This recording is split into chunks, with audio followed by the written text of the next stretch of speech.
وَأَنْكِحُوا الْأَيَامَ مِنْكُمْ وَالصَّالِحِينَ مِنْ عِبَادِكُمْ وَإِمَائِكُمْ. Marry those single ones from amongst you and the righteous ones, whether male or female. The key word here I want us to highlight, dear brothers and sisters, is as-salihin, the righteous ones. Look at the criteria that was set by Allah Jalla Jalaluh.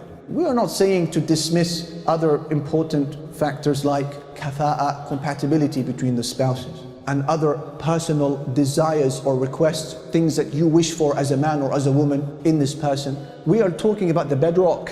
We are talking about the pillar of the marriage. We are talking about what will last and survive the test of time. Marriage is a journey that is filled with challenges, where you are required to make some very tough decisions sometimes in that marital relationship. And we as human beings, we make decisions on the basis of values that we have. And as Muslims, the most important value for us is Islam and the pleasure of Allah. Therefore, the more Islam you share with your spouse, the easier it will be to make those difficult decisions in life, because you're both singing from the same hymn sheet. You're both in the same waters. But when the bedrock of religion is missing, or you guys are at completely different levels, because you didn't take it into consideration when getting married, making those decisions in life becomes very complicated. Basic questions may cause a dispute, like which school are we going to send our children to? Are we going to save up money for Hajj next year or not? Are we going to dedicate a space in the house to pray together as a family? Basic questions like halal and haram food, where should we be eating from? Income, how are we making money in this household? Basic questions becomes a source of fighting. Look at how the Messenger ﷺ has emphasized the importance of finding righteousness in the male, finding righteousness in the female. As for the men, the Messenger ﷺ, he said, in the hadith which Imam al-Tirmidhi narrates on the authority of Abu Hatim al-Muzani, he said, إِذَا جَاءَكُم مَّن تَرْضَوْنَ دِينَهُ وَخُلُقَهُ فَزَوِّجُوهُ. If a man comes to you wanting the hand of your daughter in marriage, and you are satisfied with his religious commitment, and you are satisfied with his manners, then accept that person. Then accept that person. What was the condition for the husband? Akhlaq, manners, and religion. Subhanallah, ajib that both of them have come hand in hand.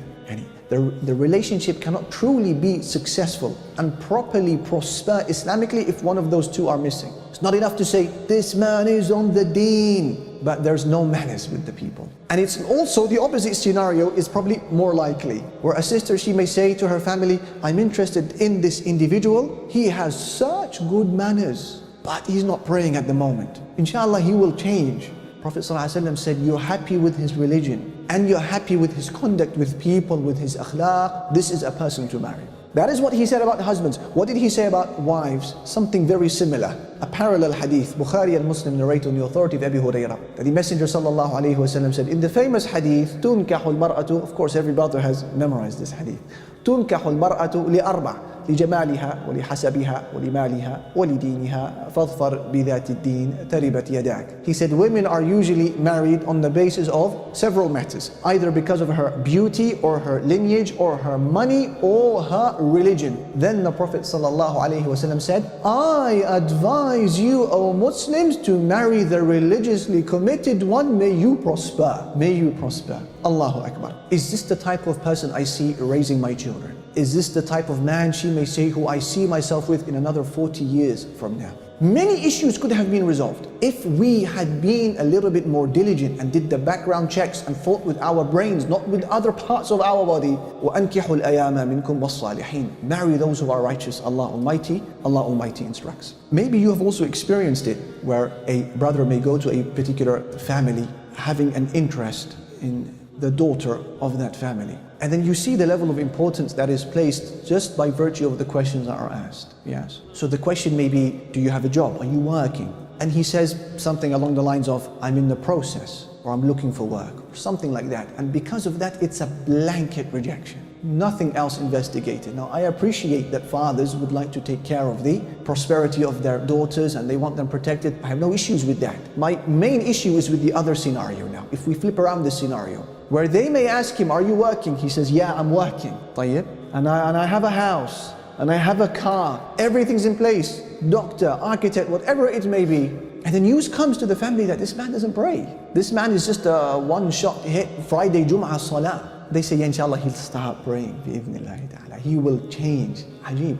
So when it comes to the conditions about dunya, we're very rigid and uncompromising. But when it comes to religion, we're very lax. And then we wonder, subhanallah al-azim, why a few months into this relationship or a few years, we get the phone call that your daughter has just been battered. She's been hit, she's been broken or bruised. Or he starts complaining, for example, that she has no idea about his rights in the house, and he doesn't feel like he's being treated as a king of the home. Well, there's a basic rule here that was overlooked by all of those involved in this scenario, which is that if this person is unable to give Allah Almighty his basic rights, what makes you think he's going to give your daughter her rights? Honestly, use it as a benchmark. It solves so many issues, and it gives you an indicator of the person at hand, regardless of the smiles and what they may say about themselves. Really, brothers and sisters, it could happen, and it has happened. And there are good examples of relationships that got off on the wrong foot, don't get me wrong. And Allah had mercy upon them. But this is not the default. The default is, أَنْكِحُوا الْأَيَامَ مِنْكُمْ وَالصَّالِحِينَ مِنْ عِبَادِكُمْ وَإِمَائِكُمْ. Look for those people of righteousness. Messenger sallallahu alayhi wa sallam, he said,